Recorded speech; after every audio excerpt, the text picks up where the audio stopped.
28 नवंबर को मसूरी आएंगे अमित शाह। लाल बहादुर शास्त्री अकेडमी का 1 दिवसीय दौरा, मुख्य सचिव ने तैयारी को लेकर की बैठक। उत्तराखंड को आपदा मद में केंद्र से मिले 139 करोड़, मुख्यमंत्री ने प्रधानमंत्री और गृह मंत्री का जताया आभार। सिविल डिफेंस प्रशिक्षण के लिए भी मिली धनराशि। उत्तराखंड में अगले 5 साल में जीडीपी दोगुना करने का लक्ष्य, 14 और नई नीतियां तैयार, कैबिनेट से जल्द लगेगी मुहर। उत्तराखंड के ब्रांड ने किया 34.52 लाख का कारोबार। हाउस ऑफ हिमालय से स्थानीय उत्पादों को मिला बाजार, बीते वर्ष पीएम ने की थी लॉन्चिंग। राज्य आंदोलनकारियों के आश्रितों के बनेंगे प्रमाण पत्र, मिलेगा आरक्षण, आदेश जारी। आश्रितों को 10% आरक्षण कुछ शर्तों के साथ किया जाएगा प्रदान। उत्तराखंड में अगले 10 दिन बारिश के आसार नहीं, अक्टूबर से अब तक मात्र 5 mm बारिश दर्ज की गई।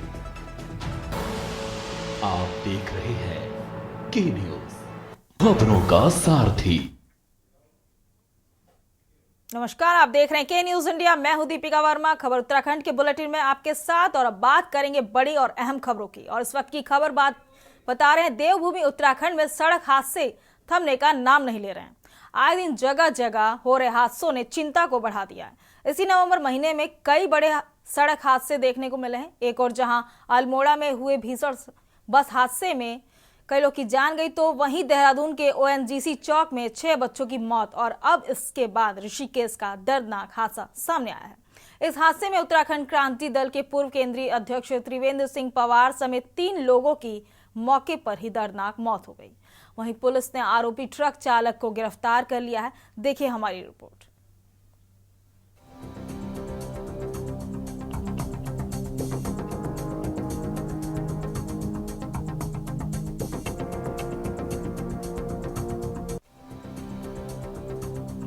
उत्तराखंड में आए दिन हो रहे सड़क हादसे सरकार के साथ ही आम लोगों की चिंता बढ़ा रहे हैं। अकेले राजधानी देहरादून की बात करें तो देहरादून में मात्र 15 दिनों में ही 12 सड़क हादसे हुए हैं, जिनमें 12 लोगों की जान गई है। वहीं पूरे प्रदेश भर में भी ये आंकड़े तेजी से बढ़ रहे हैं। इसी नवंबर महीने की बात करें तो कई बड़े सड़क हादसे देखने को मिले हैं। एक और जहां अल्मोड़ा में हुए भीषण बस हादसे में 36 लोगों की जान गई है, तो वहीं देहरादून के ओएनजीसी चौक में 6 बच्चों की मौत, और अब इसके बाद ऋषिकेश का दर्दनाक हादसा सामने आया है। इस हादसे में उत्तराखंड क्रांति दल के पूर्व केंद्रीय अध्यक्ष त्रिवेंद्र सिंह पवार समेत 3 लोगों की मौके पर ही दर्दनाक मौत हो गई। बढ़ते सड़क हादसे ने सरकार की चिंता को बढ़ा दिया है। वहीं अब इस मुद्दे पर आरोप प्रत्यारोप का दौर भी शुरू हो गया है। शासन प्रशासन सरकार की विफलता है। आप सचिवालय में देख लीजिए, कानून व्यवस्था देख लीजिए, और चाहे सड़क हादसों की बात हो, चाहे 4 धाम अव्यवस्थाओं की बात हो, ये सरकार की फेलियरता है। और आप कहेंगे सरकार को, सरकार कहते हैं हम बहुत अच्छा कर, लेकिन इस देहरादून के अंदर पिछले 15 दिनों में जिस तरह से कई लोगों ने अपने परिवारों को खो दिया, अपने नौजवान बच्चों को खो दिया, लोगों के घर उजड़ गए हैं, उसके बावजूद सरकार चेत नहीं रही है। ये अपने आप में बहुत दुखद बात है। सरकार को गंभीर मंथन करना चाहिए, जो चूक हो रही है उस चूक में सुधार करना चाहिए। लेकिन आप सोचिए, एक संवैधानिक पद पे होकर के डीजीपी जिस तरह से केदारनाथ का जश्न एक मुख्यमंत्री के साथ मना रहा हो। हाँ, बहुत ही दुर्भाग्यपूर्ण। कुछ दिन पहले पूर्व आपने देखा देहरादून में जो 6 बच्चों की दुर्घटना हुई है, और अभी कल ही की बात, परसों की ही बात बताऊं, ऋषिकेश में भी किस प्रकार की दुर्घटना घटी, बहुत ही दुखदायी है। और इसमें खुद मेरी बात एसएसपी देहरादून से भी बात हुई थी, और कल मेरी सीओ ऋषिकेश से भी बात हुई है। मैंने उनसे कहा है कि जिस तरह से हमारे मतलब ये जो क्या कोई ड्राइवर नशे में तो नहीं है, इसको देखना बहुत ज़रूरी है। पूरा किस तरह से जगह जगह हमारी पुलिस होनी चाहिए कि कौन किस तरह से कैसे चल रहा है। या बच्चों की बात कर रही हूँ, मैंने अभी भी कहा आपसे कि थोड़ा पेरेंट्स को भी देखना होगा कि हम लोग किसी इंस्टीट्यूट में हमारे बच्चे को एजुकेशन लेते हैं, या कहीं भी स्कूलों में, कॉलेजेस में, और ये देखना ज़रूरी है कि कहीं बच्चे नशे की तरफ तो नहीं जा रहे हैं। हालांकि मैं माननीय मुख्यमंत्री जी का आभार व्यक्त करती हूँ कि नशे के लेके वो विशेष संवेदनशील है। जानकारी मिली है हादसे कोई जानबूझ के नहीं होते हैं, चाहे प्राकृतिक आपदा हो चाहे हादसे हो, तो लेकिन इसको संज्ञान के लिए आपने देखा होगा आज हमारी पुलिस मुस्तैदी से काम कर रही है। आज जगह जगह पर नाके लगाए गए हैं, जगह जगह पर एल्कोमीटर के द्वारा ये देखा जा रहा है कि इन्होंने शराब तो नहीं पी है, जिसकी वजह से घटनाएं घटती हैं और उसके परिणाम भी सामने आए हैं। वहीं राज्य में बढ़ते सड़क हादसे पर सियासत गर्मा गई है। कांग्रेस का आरोप है कि पुलिस प्रशासन सड़क हादसे रोकने में पूरी तरह से नाकाम है। बढ़ते सड़क हादसे केवल व्यक्तिगत क्षति नहीं बल्कि पूरे राज्य के लिए एक चेतावनी है कि हमारी सड़कों पर कितना बड़ा खतरा मंडरा रहा है। ये सरकार और पुलिस की बड़ी नाकामी है। बता दें कि नवंबर माह के पिछले 15 दिन हादसों के लिहाज से बेहद चिंताजनक साबित हुए हैं। इस अवधि में 12 सड़क हादसों में 21 लोगों की मौत हो गई। मरने वालों में 90% के करीब युवा 25 वर्ष से कम उम्र के थे। देखिए बिल्कुल, और मुझे लगता है कि जो सड़क हादसे इसमें सबसे ज़्यादा जो मौतें हुई हैं वो युवाओं की हुई हैं। और आज इस प्रदेश की अगर मैं बात करूं तो यहाँ पर जिस तरीके से ड्रग्स की मैं बात करूं, एंटी ड्रग कैंपेन की कितनी ज़रूरत है यहाँ पे, जिसमें कि सरकार किसी भी तरीके से जो है पहल नहीं कर रही है। आज यहाँ का प्रदेश का जो युवा है वो ड्रग्स में डूबा हुआ है। और जिस तरीके से सरकार की शराब की पॉलिसी आपने देखी कि त्रिवेंद्र सिंह रावत जी की सरकार में तो ये था कि उन्होंने ये तक डिसाइड कर लिया था कि घर घर जाकर के जो है शराब बेचने का कार्य करेंगे। तो बिल्कुल ये सारी चीज़ें इन हादसों के पीछे जिम्मेदार है और मुझे लगता है कि सरकार को इस तरफ ध्यान देना चाहिए। कुल मिलाकर राज्य में एक के बाद एक हो रहे सड़क हादसों ने सरकार के साथ ही आमजन की चिंता को बढ़ा दिया है।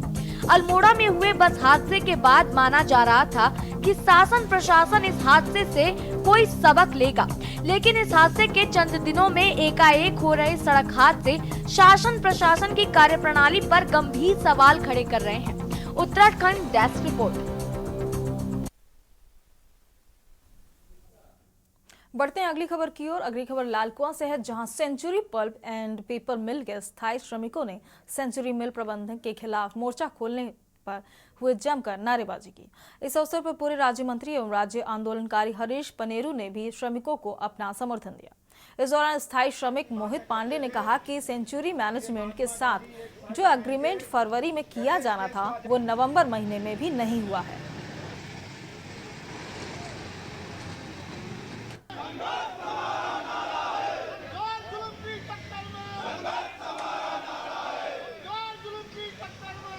वेतन विसंगति लोगों ने पैदा करती है। यहाँ पर उसी काम का एक को 60,000 मिल रहा है, उसी काम का दूसरे को 30,000 मिल रहा है और आज वही लोग नेता है, वही लोग ठेकेदार हैं सेंचुरी के अंदर।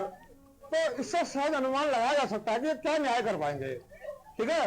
और अंडर टेबल जो काम हो रहे हैं अभी भी ये लोग चला मजदूरों को अंडर एस्टिमेट कर रहे हैं हम लोगों को कि कुछ नहीं कर पाएंगे। लेकिन मैं बता देना चाहता हूँ प्रशासन को भी, शासन को भी और सेंचुरी मैनेजमेंट को भी कि सेंचुरी के अंदर एक बहुत भयंकर श्रमिक असंतोष पनपने जा रहा है। सीनियरिटी अलाउंस है जो 2009 के बाद के श्रमिकों के लिए मैनेजमेंट और संगठनों ने मिलकर बंद करवा दिया है और 2009 से पहले के श्रमिकों को सभी को वो दिया जाता है, लेकिन हमको नहीं दिया जाता। क्या हम कारखाने के मजदूर नहीं हैं? क्या हम कारखाने के अंदर कार्य नहीं कर रहे हैं? हम सभी स्थायी श्रमिक हैं और सभी तन मन धन के साथ वहां कार्य करते हैं। हमारा जो एग्रीमेंट फरवरी माह में होना था वो आज नवंबर खत्म होने जा रहा है, अभी तक नहीं हुआ है। अभी तक मैनेजमेंट हमारी मांगों के हिसाब से नहीं पहुंचा है और इस बात के लिए हमारे मन में बहुत ज्यादा रोष है। मैनेजमेंट बार बार हमारे ऊपर इस बात का दबाव बनाता है कि आप ये चीजें मत करो, आप लोगों को जागरूक मत करो, जो चल रहा है वो चलने दो। बधाई। महात्मा गांधी जी ने और डॉक्टर अम्बेडकर ने जो हमको संविधान दिया उस संविधान का पालन नहीं हो रहा है, उस संविधान की धज्जियां उड़ाई जा रही हैं। मिल प्रबंधन लगातार ये स्थायी श्रमिकों की जो अनाउंस है, मेडिकल क्लेम है, इस पर शोषण करने पर उतारू है, जबकि ये मेहनत कस करके अपना पसीना बहा के इस मिल को फायदे पे ले जा रहे हैं। और निश्चित रूप से ये नारायण दत्त तिवारी जी की कर्म भूमि है, उन्होंने इस मिल को यहाँ के नौजवानों के अनुरूप बनाया है। अब रुक करते हैं अगली खबर का। अगली खबर विकासनगर से है, जहां अवैध अतिक्रमण पर तहसील प्रशासन ने बड़ी कार्रवाई की है। विकासनगर के झांझरा ग्राम पंचायत में तहसील प्रशासन ने सरकारी जमीनों पर हुए अवैध कब्जों को चयनित किया गया, जिसमें से एक जगह हाल ही में सरकारी जमीन पर कब्जा कर 1 दर्जन से अधिक मकान बनाकर पूरी बस्ती बसा दी गई। जिसमें से कुछ मकान अभी निर्माणाधीन भी थे, जिनको मौके पर पहुंची तहसील प्रशासन की टीम ने बुलडोजर चलाकर जमींदोज कर दिया।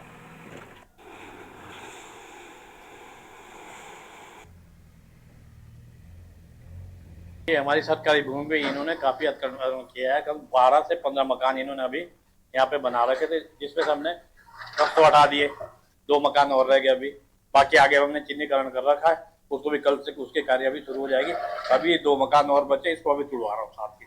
तो अभी तक कितने तोड़े जा चुके हैं? करीब 9-10 मकान तोड़ दिए हैं।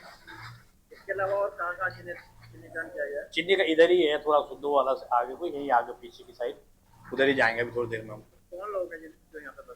अभी एक सामने तो कोई भी नहीं आ रहा है यहाँ पे, एक भी आदमी कोई बता रहा कि मेरा मकान है, कोई भी नहीं बता रहा, बताने को राजी नहीं कोई भी। पहले नोटिस वगैरह दिए गए थे? नहीं, सरकारी जमीन में नोटिस की जरूरत ही नहीं है, हमारे बंजर जमीन पे बना रखा है इन्होंने।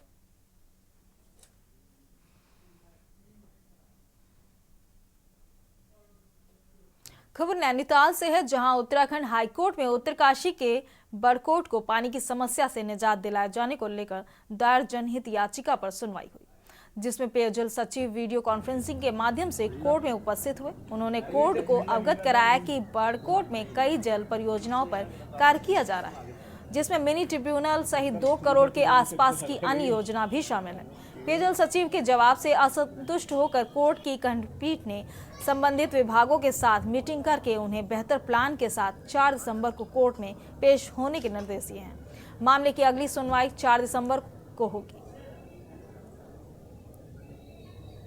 इधर आ जाओ, चले जाओ। याचिका बीते कई दिनों से चले आ रही है कोर्ट में, और आज कोर्ट ने माननीय पेयजल सचिव को कोर्ट में वर्चुअली बुलाया था और सचिव साहब प्रेजेंट भी हुए थे। और सचिव साहब का कहना है कि हमने जवाब दाखिल कर दिया, और उन्होंने बहुत सारे प्रोजेक्ट गिनाए हैं कोर्ट में कि एक 59 लाख का सेंक्शन करा मिनी ट्यूबवेल के लिए, एक 2 करोड़ का सेंक्शन करा है, लेकिन कोर्ट काफ़ी हद तक सहमत नज़र नहीं आई माननीय सचिव के जवाब से। तो सचिव को दोबारा 4 दिसंबर को कोर्ट में दोबारा आना है वर्चुअली, और उस दिन एक बेटर प्लान के साथ आना है, और वो मिनट ऑफ मीटिंग भी कोर्ट में प्रेजेंट करना है कि पेयजल एमडी के पेयजल के साथ भी मीटिंग करनी है, जल संस्थान के साथ भी मीटिंग करनी है, सबकी मिनट ऑफ मीटिंग कोर्ट में प्रेजेंट करना है कि क्या एक बेटर ऑप्शन हो सकता है बड़कोट को पानी भरपूर दिलाने के लिए। अब बढ़ते हैं अगली खबर की ओर। खबर रामनगर से बता रहे हैं, जहां विश्व प्रसिद्ध जिम कॉर्बेट नेशनल पार्क के पर्यटन जोन को जाते ढेला रोड से एक ऐसा वीडियो सामने आया है, जिसमें एक टाइगर अपने किल किए चीतल को अपने मुंह में दबोचकर सड़क पार कर जंगल की ओर जाता दिखा। इस वीडियो को जंगल सफारी पर जा रहे पर्यटकों व जिप्सी चालकों ने अपने कैमरे में कैद कर लिया, जो अब सोशल मीडिया में तेजी से वायरल हो रहा है, जिसमें टाइगर भारी भरकम शिकार किए चीतल को अपने मुंह में दबाकर आसानी से रोड पार कर जंगल की ओर जाता दिख रहा है, जिसको देख रोड से गुजर रहे दोनों साइड में पर्यटकों की जिप्सियों की लाइन लग गई और पर्यटक इस दृश्य को देखकर रोमांचित हो गए, जिसे एक सैलानी खुशी से झूम उठे। यह घटना ढेला रेंज के ढेला रोड पर देखने को मिला है। वहीं पार्क प्रशासन ने इसे सामान्य प्रक्रिया बताया है। सीटीआर के पार्क वार्डन अमित ग्वास्कोटी की माने तो उन्होंने इसे एक अच्छा संकेत बताया है। उन्होंने कहा कि यह एक सामान्य सी प्रक्रिया है जो टाइगर की फूड चेन का हिस्सा है। बता दें कि विश्व प्रसिद्ध कॉर्बेट टाइगर रिजर्व में इस तरह के आश्चर्य कर देने वाले वीडियो अक्सर सामने आते रहते हैं, जिसमें वन्य जीवों के अलग अलग व्यवहारों के साथ ही प्रकृति के नियमों का पता चलता है। ऐसा ही एक वीडियो कॉर्बेट टाइगर रिजर्व के ढेला रेंज के रोड के सामने भी आ गया है। कॉर्बेट टाइगर रिजर्व से ढेला और झिन्ना की तरफ को रोड जाती है PWD road, Corbett tiger reserve से ढेला और झिन्ना की तरफ को रोड जाती है पीडब्ल्यूडी रोड, उसमें देखा गया है एक टाइगर को किल करके ले जाते हुए। तो जो ये रोड है इसके दोनों तरफ में ढेला रेंज का क्षेत्र है, वन क्षेत्र है, तो ये एक सामान्य सा व्यवहार है टाइगर का जो किल कर रहे हैं। तो एक अच्छी बात ये भी है कि प्रेडेटर और जो प्रे है इनका रिलेशनशिप यहाँ पर काफ़ी अच्छा है, काफ़ी अच्छे अनुपात में हर्बीवोर्स है, तो इसलिए टाइगर भी अच्छे से थ्राइव कर रहे हैं। सर अगर देखा जाए जैसे वीडियो बनाया है, ग्रामीण क्षेत्र है, लगातार स्कूली बच्चे भी हैं, ग्रामीणों को भी आवागमन रहता है रोड में, तो किस प्रकार के एहतियात बढ़ते जा रहे हैं? देखिए, अगर ये टाइगर ऐसा है कि असामान्य सा बिहेव करे तो इसके लिए तो ज़रूरी है कि एहतियात हम बरतेंगे, और जो इसमें ढेला रेंज की जो टीमें हैं वो पेट्रोलिंग करती रहती हैं।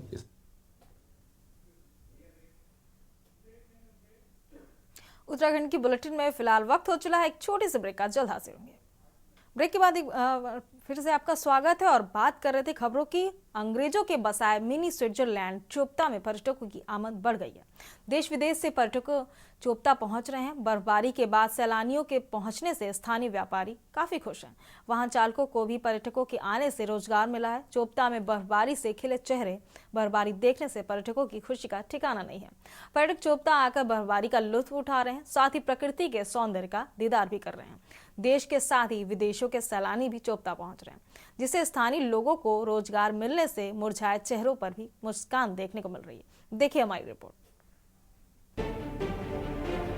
उत्तराखंड के मिनी स्विट्जरलैंड के रूप में मशहूर गढ़वाल इलाके के हिल स्टेशन चोपता में साल भर सैलानियों का तांता लगा रहता है। यहाँ के हरे भरे बुग्याल और हिमालय के शानदार नजारे को देखने सैलानी खींचे चले जाते हैं।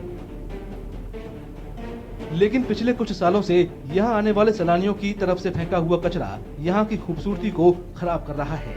इससे यहाँ की आबो हवा को भी खतरा पैदा हो रहा है। अब वही है, पता नहीं वो यात्री पता नहीं क्या करते, वो जाते फेंक देते। कई सारे यात्री आते हैं। हाँ, बहुत यात्री आते। अब किसको मना करना, पता पानी ले रहा वो नीचे फेंक दिया, जिसको जहाँ लगता है वहीं छोड़ दिया। अब इसमें तो आधा से ज्यादा टूरिस्ट भी गंदगी फैलाता है ना।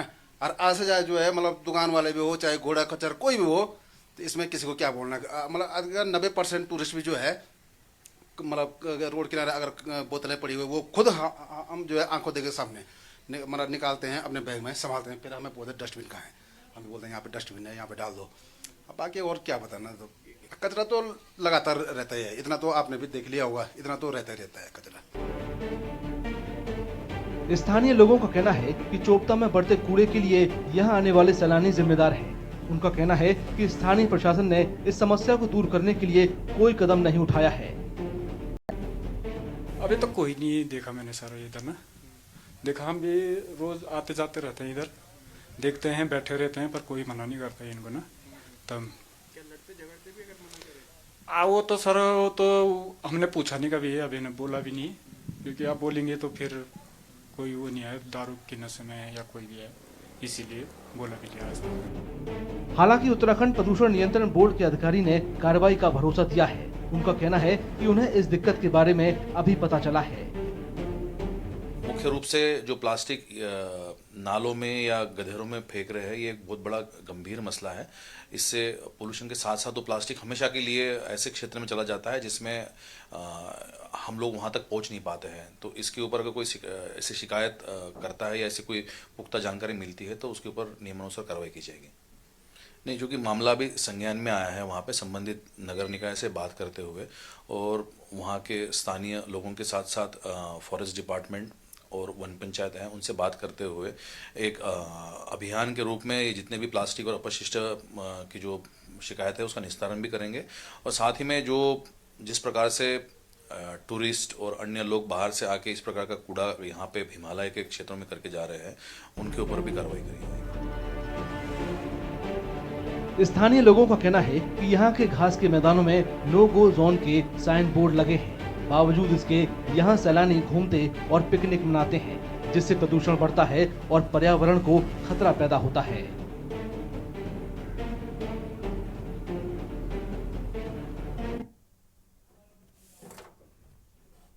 खबर हल्द्वानी से है, जहां नगर निगम ने सार्वजनिक उपयोग के लिए अब शहर में नजूल भूमि पर कब्जा लेकर होर्डिंग बोर्ड लगना शुरू कर दिया है। मुख्य नगर आयुक्त के निर्देश पर नगर निगम की टीम ने हल्द्वानी शहर में जजी कोर्ट के पास पंचक्की चौराहे के पास सरकारी भूमि पर कब्जा लेते हुए उसमें नगर निगम के स्वामित्व के होर्डिंग बोर्ड लगाए हैं।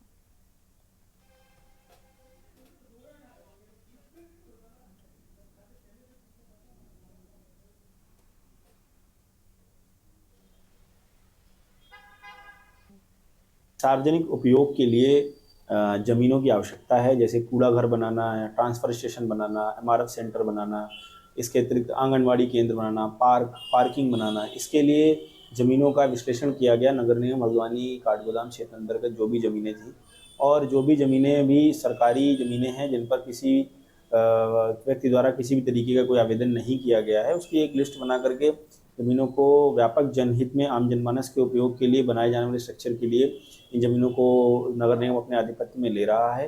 अभी तक 2 जमीनों पर इस तरीके की कार्रवाई की गई है और बाद में यदि किसी का कोई पक्ष उसमें आता है तो उसको पक्ष को भी सुना जा रहा है। तो जो भी प्रक्रिया है वो नियमानुसार की जा रही है और आगे भी इस तरीके की कार्रवाई जारी रहेगी ताकि हम आम जनमानस को सुविधा उपलब्ध करें। अब रुक करते हैं अगली खबर का। अगली खबर देहरादून से है, जहां कोलागढ़ रोड स्थित यूनाइटेड इंडिया इंश्योरेंस के क्षेत्रीय कार्यालय का राजभाषा विभाग गृह मंत्रालय के उप निरीक्षक डॉक्टर छबील कुमार मेहर ने निरीक्षण किया। इस अवसर पर क्षेत्रीय कार्यालय में हिंदी राजभाषा को बढ़ावा देने के विषय पर गोष्ठी का आयोजन किया गया था, जहां उप निरीक्षक डॉक्टर छबील कुमार मेहर ने हिंदी की उपयोगिता और इस भाषा के प्रचार प्रसार के विषय में जानकारी दी। देवभूमि में से हम लोग आप सबका आज बहुत बहुत स्वागत करते हैं। ये हमारे लिए बहुत हर्ष का विषय है कि क्षेत्रीय कार्यालय United India insurance company Dehradun में हमारे राजभाषा विभाग गृह मंत्रालय से उपनिदेशक श्री डॉक्टर छबील कुमार मेहर जी जो कार्यान्वयन देखते हैं वो निरीक्षण के लिए आए हैं और आज हम लोगों को सौभाग्य प्राप्त हुआ है कि उनके जो उन्होंने स्वर्ण शब्दों में हमें सिखाया है कि हिंदी को हमें किस तरह से बढ़ावा देना है, किस तरह से अपने रोज के दिनचर्या में, कार्य में, हर चीज में मिलाना है, उस चीज का हमने आज ज्ञान प्राप्त किया है। और हम लोग जो है क्षेत्रीय कार्यालय यूनाइटेड इंडिया, हम लोग क ख ग क्षेत्र में विभाजित है हमारा देश, तो हम क क्षेत्र में आते हैं जिसमें 100% काम हिंदी में होना चाहिए। एक भाषा होती तो क्या बात थी। हमारे यहाँ उड़िया भी है, तमिल है, तेलुगु है, संस्कृत है, हिंदी है, पंजाबी है, तो सबको हम केवल हिंदी की बदौलत बांध नहीं सकते, क्योंकि सबकी अपनी निजता का सम्मान करना भी हमारी परंपरा का एक हिस्सा रहा है। ये तो बड़े सहज बात होती है हमारे लिए कि कल से हिंदी, लेकिन इतना भर करने से लोगों को जीत नहीं पाएंगे। हमारा मकसद रहा है प्रेरणा प्रोत्साहन पुरस्कार। जीवन बीमा गए थे, आज यूनाइटेड इंश्योरेंस में है, अभी हम लोग माध्यमिक शिक्षा बोर्ड जाएंगे।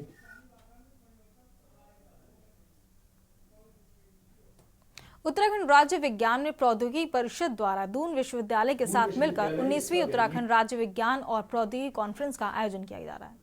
यह कॉन्फ्रेंस 28 से 30 नवंबर 2024 तक दून विश्वविद्यालय देहरादून में होगी। 28 नवंबर को मुख्यमंत्री पुष्कर सिंह धामी, राज्यपाल गुरमीत सिंह द्वारा 3 बजे से 5 बजे के बीच सम्मेलन का शुभारंभ किया जाएगा। 5 बजे तक है, 4:45 तक माननीय राज्यपाल जी की सेंटर हमारे बनने, AI सेंटर बनने, महिला 19वां है जो विज्ञान और प्रौद्योगिकी सम्मेलन राज्य में होता है, और किसी भी राज्य के लिए साइंस, टेक्नोलॉजी, इनोवेशन सबसे महत्वपूर्ण है उसके डेवलपमेंट के हिसाब से, और वर्तमान युग में तो ये सबसे महत्वपूर्ण है जिस नॉलेज स्टेट की तरफ को हम लोग जा रहे हैं। तो ये 19वें का आयोजन 28 तारीख से 30 तारीख तक किया जा रहा है नवंबर में, और 28 तारीख को 3 से 5 बजे तक ये इसका इनॉग्रेशन का सेशन है, जो सिलक्यारा का 1 वर्ष पूर्ण हुआ है उस विजय अभियान को समर्पित है, रेजिलियंस और लीडरशिप को समर्पित है, और जितने से लोग जुड़े रहे हैं, संस्थाएं उससे जुड़ा हुआ है। इस वर्ष का जो थीम है, जो पूरा का पूरा एक थीम पे चलता है, वो है वाटर रिसोर्सेज और नेचुरल रिसोर्सेज उत्तराखंड के परिप्रेक्ष्य में, जो हमारे प्राकृतिक संसाधन हैं और जो हमारी जल संपदा है। उत्तराखंड के बुलेटिन में फिलहाल इतना ही। देखते रहिए के न्यूज इंडिया। नमस्कार। आप देख रहे हैं के न्यूज, खबरों का सारथी।